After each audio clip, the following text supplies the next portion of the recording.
I found a quirky little pattern that I dig quite a bit.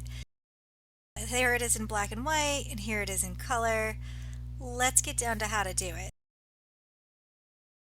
What we're going to do first is draw arches all around the edge of the page. What we're looking for is these thin lines right here like this, where it looks like it's attached to the edge of the page. So it's going to create this star burst pattern on the edges, and then we're going to add circles in the center. Remember, this is kind of like a scientific oozy pattern. It doesn't have to be a perfect circle. It can be unique shapes. And then adding a little bit of shading, just a tiny bit, makes a huge difference. It makes it look puffy instead of flat. So this is all we are doing, but we're going to do this in multiple layers, tucking underneath this first layer. So the first layer I'm going to shade pretty light because every layer down I'm going to get a little bit darker. So let's work on layer number 2. I'm going to do the exact same thing. I'm going to draw arches all along the edge, tucking it underneath the top layer. Now ideally we don't match the arms of the top layer. We want this one to be totally independent. That way it kind of fights and sneaks in to the spaces of the top layer.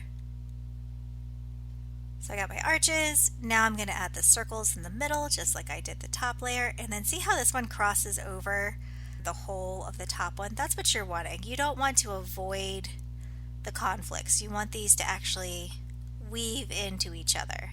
The more they weave into each other, the more you can understand one layer is on top of the other layer.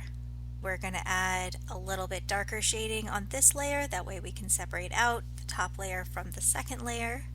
And I like to go ahead and pencil shade as I'm working on it because it helps my eye keep in track of what is on top and what is below. Because it gets kind of complicated as we add more layers, you'll see pretty quickly. Layer 2 is done. That's light and breezy. Looks kind of cool. We're going to add a third layer. Same concept, arches along the edge. You can see each time my arches are getting a little bit smaller. I try to take them closer to the center, be a little bit more dramatic with them, but we're running out of space for information in the center. So just by default, they're getting smaller, they're getting further and further to the edges. And then we're going to add in the circles like we did in the last 2 layers. We want them to cross over the spaces above them. Keep your eye on this layer because it is starting to get messy. Now we're going to add even more shading, and this one took quite a bit of time because I went pretty dark on it, which meant my next layer had to be really dark, and I didn't like that. I wish I'd gone a little lighter on this one. 1, 2, 3 layers in. We're going to try and sneak in a 4th layer. This is looking pretty full as is, but I'm going deeper. I'm going to see how far I can go. Arches all along the edge. You can see these arches are the smallest ones yet because we're getting closer and closer to the edge with each round. And it's kind of hard to figure out where we're going to put the center circles.